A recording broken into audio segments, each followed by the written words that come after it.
नमस्कार विद्यार्थियों, मैं सिंबूराम, सहायक आचार्य हिंदी, राजकीय महाविद्यालय अटरू 12। प्रिय विद्यार्थियों, इस वीडियो में हम निर्गुण ज्ञानमार्गी काव्यधारा अर्थात संत काव्यधारा के प्रमुख कवियों और उनकी रचनाओं का अध्ययन करेंगे।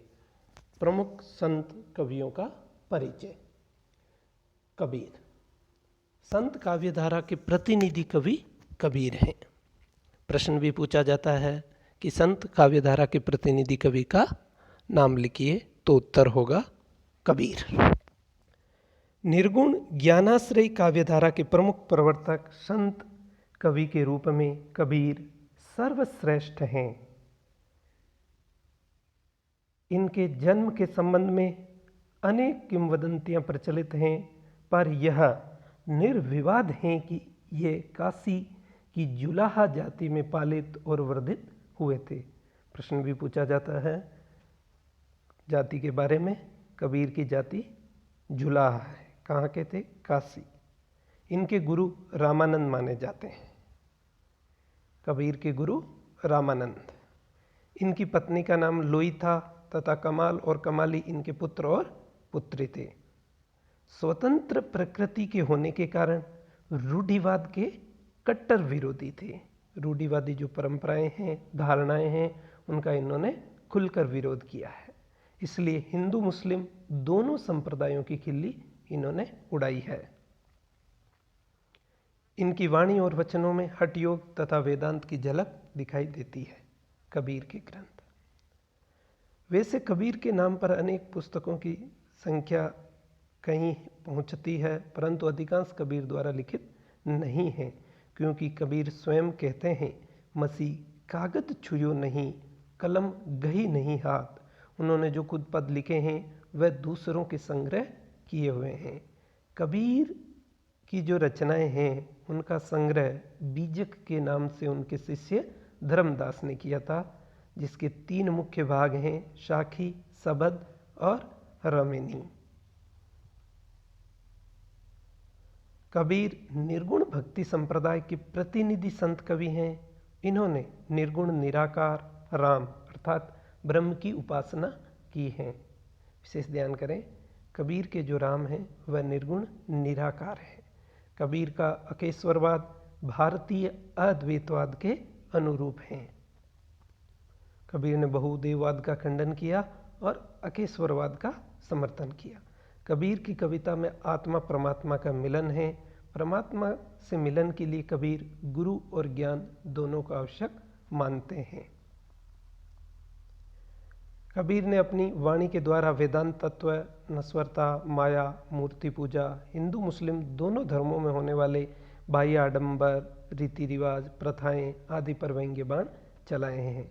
कबीर की भाषा सधुकड़ी या खिचड़ी अर्थात इसमें आम बोलचाल की भाषा है। खड़ी बोली, अवधी, पूर्वी, बिहारी, ब्रज आदि बोलियों का इसमें सम्मिश्रण है। दूसरे कवि रैदास। भक्तिकालीन संतों में रैदास अथवा रविदास का भी महत्वपूर्ण स्थान है। ये कबीर के समकालीन थे तथा रामानंद के शिष्य माने जाते हैं। रामानंद के जो 12 शिष्य हैं उनमें रैदास का नाम भी महत्वपूर्ण है। उनके प्रमुख ग्रंथ भक्तमाल, रैदास की परिचय हैं। तो रैदास का ग्रंथ पूछा जाता है, प्रमुख ग्रंथ भक्तमाल। रैदास का जन्म चमार कुल में हुआ था। स्वयं को चमार ही बताया है। कह रैदास खलास चमारा, ऐसी मेरी जाति विख्यात चमार। अपने जीवन काल में रैदास मथुरा, वृंदावन, भरतपुर, पुष्कर, प्रयाग आदि स्थानों का इन्होंने भ्रमण किया। इनके लिखे 40 पद गुरु ग्रंथ साहिब में संकलित हैं। ये निर्गुण मार्गी संत थे। इन्होंने अपनी अनुभूति और जिज्ञासा का विषय निर्गुण ब्रह्म को माना। इनका साधना मार्ग कबीर जैसा ही है। कबीर के समान ही इन्होंने भी तीर्थ यात्राओं, मूर्ति पूजा और बाह्य विधि विधानों के स्थान पर आंतरिक साधना पर बल दिया है। इनकी भाषा अवधी, राजस्थानी, उर्दू, फारसी के शब्द लिए हुए हैं। ऐसा माना जाता है कि मीरा ने गुरु के रूप में इनका स्वीकार किया था। अगले संत कवि धर्मदास। कबीर परंपरा के संत कवियों में धर्मदास का नाम इसलिए महत्वपूर्ण है क्योंकि इन्होंने कबीर की मृत्यु के बाद इनकी गद्दी पर बैठने वाले संत धर्मदास ही थे। ये जाति के बनिए थे और बांधवगढ़ के रहने वाले थे। बचपन से ही ईश्वर के प्रति आस्था और भक्ति होने के कारण ये पूजा, सत्संग, तीर्थाटन किया करते थे। पहले इनकी भक्ति सगुण थी, सगुण साकार थी, लेकिन कबीर के संपर्क में आने के बाद इनका झुकाव निर्गुण पंथ की ओर हो गया। इन्होंने अपना सारा धन लुटा दिया और निर्गुण पंथ में दीक्षा लेकर आध्यात्मिक विरह के छंद लिखने लगे। इन्होंने पूर्वी भाषा का प्रयोग किया है। इनकी अन्योक्तियाँ अत्यंत ही मार्मिक हैं। इनकी रचनाओं का संग्रह धर्मदास की वाणी के नाम से प्रकाशित हो चुका है। इन्होंने कबीर की रचनाओं का संग्रह बीजक के नाम से संपादित किया था। गुरु नानक को नानक देव के नाम से भी जाना जाता है। यह सिख संप्रदाय के प्रवर्तक थे। इनका जन्म लाहौर जिले के तलवंडी नामक स्थान पर हुआ था। बचपन में संस्कृत, फारसी, हिंदी और पंजाबी भाषाओं का अध्ययन किया।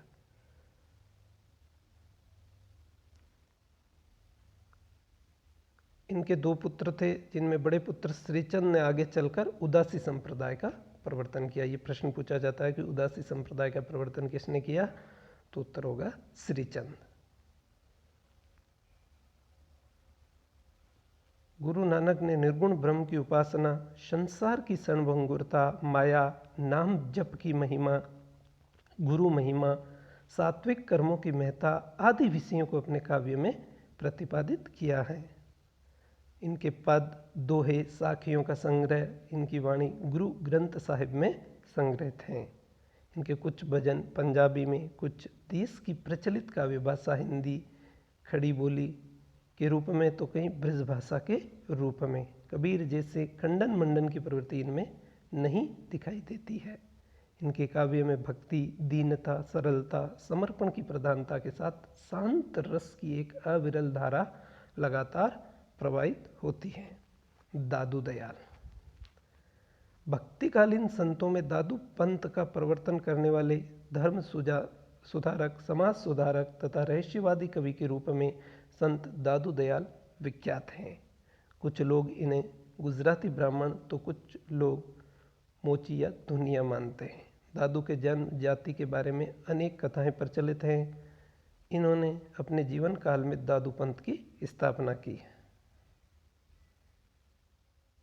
दादू की वाणी कबीर वाणी के अनुरूप ही है, किंतु दादू के काव्य में कबीर जैसी खंडन मंडन की प्रवृत्ति नहीं दिखाई देती है। दादू की वाणी में सर्वत्र सहजता और सरलता है।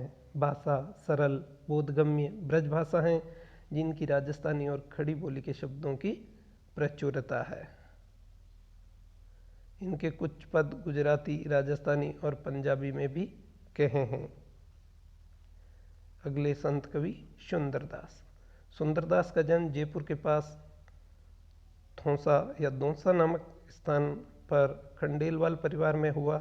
ये दादू दयाल के शिष्य थे और 6 वर्ष की अवस्था में दादू के संग रहने लगे थे। आजीवन अविवाहित रहे। इन्होंने विद्याभ्यास के साथ महात्माओं की सत्संगति भी की। इन्होंने हिंदी, पंजाबी, गुजराती, संस्कृत तथा फारसी भाषाओं पर समान अधिकार था।